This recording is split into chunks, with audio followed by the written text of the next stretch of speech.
Welcome back to EV Channel PH, and I'm here at Bonifacio Global City to witness the grand showroom launch ng Li Auto Philippines. Ang ganda ng kanilang tagline sa EV, the new era of family mobility. So nakita ko na yung mga unit, talaga na-amaze din ako. And by the way, syempre, meron silang bagong i-unveil na all-electric vehicle ka EV, the Li Mega. So, EV update ko kayo at tara samahan niyo ako sa loob. Let's go!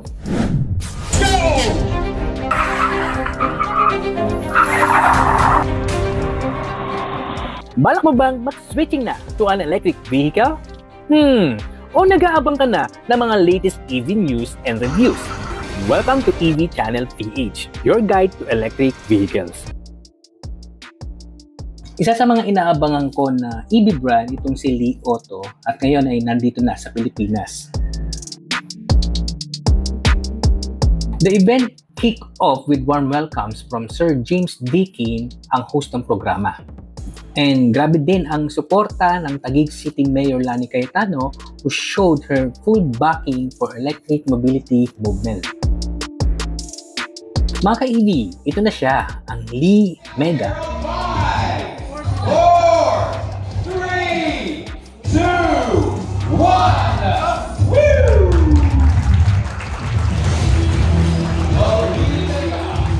Ito yung isa sa inaabangan natin dito sa Li Auto. Kita mo naman ito, very premium yung look. Futuristic ang design. At sobrang spacious. Bagay ito for the modern family dito sa Pilipinas.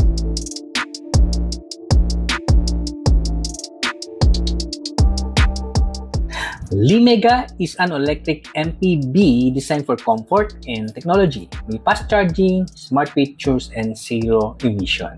Maluwag ang cabin, luxurious ang feels, kaya swak ito for family road trips. Sa ngayon, ka-EV, wala pang official announcement si Li Auto PH tungkol sa presyo. Hintayin na lang natin ang updates sa mga susunod na araw. So, next up, the Li L9, isa sa mga flagship model ng Li Auto.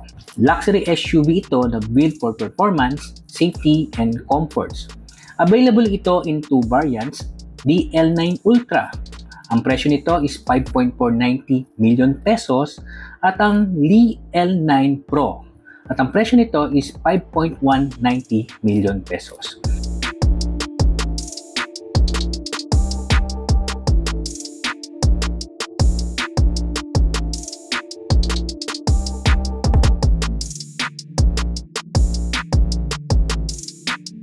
Maybe kung mas compact SUV naman ang hanap mo, check out the Li L7. A mid-size luxury SUV na stylish, smart at very city-friendly. Available ito in two trims, the Li L7 Ultra na may halagang 4.490 million pesos with AD Max 128 line LiDAR and a 15.7-inch rear entertainment screen. And other one is Li L7 Pro na may halagang 3.890 million pesos with AD Pro system, perfect for city driving. Sleek ang design, high-tech ang features, swak ito sa daily lifestyle ng modern families.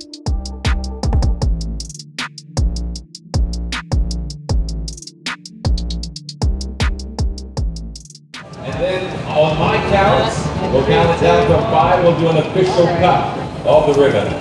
If our photographers are good, we will begin the countdown on 5, 4, do it with me, 3, 2, 1, let's go!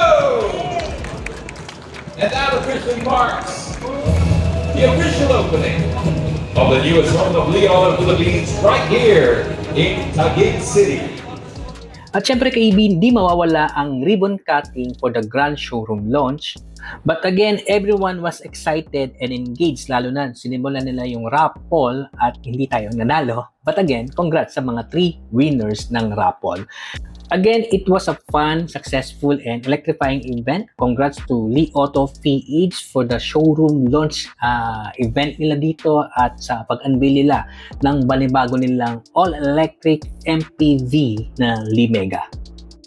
So ayan na nga ka-EV, dumating na ang Li Auto sa Pilipinas with the Li Mega L7 at L9. Ready na tayong pumasok sa bagong era ng mga premium family electric vehicles na may dalang comfort, performance, at innovation.